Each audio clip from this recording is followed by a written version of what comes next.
Bilang isang estudyante, kailangan mo talagang magsipag sa pag-aaral.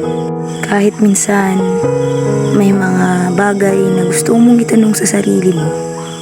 Kung kakayanin mo pa ba o susuko ka na. Minsan, madi-disappoint ka na lang sa sarili mo kasi yung tinitingnan mo, yung ibang tao. Hindi mo na kasi nakikita yung sarili mo na nahihirapan ka na. Kasi yung iniisip mo, yung iba, kung ano yung iisipin nila kung hindi ka makapagtapos. Kaya minsan nahihirapan ka na pero lumalaban ka pa rin. Siyempre, para sa pangarap mo at sa pamilya mo na umaasa sa'yo. Kaya hindi ka tumitigil sa pangarap. Minsan pa nga dumadaan yung mga pagsubok na halos madapa ka na.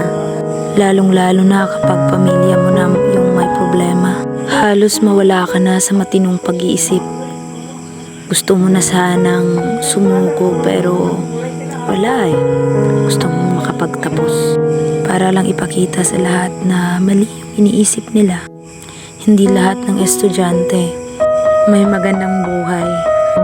Sabi nga nila, hindi lahat ng mayaman hindi dumaan sa hirap.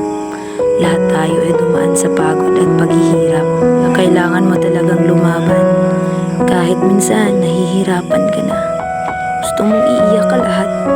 Yung mga nasa isip mo, nagulong-gulo ka na halos hindi mo na maisip kung kakayanin mo pa ba bukas. Alam kong malayo ka pa, pero malayo ka na.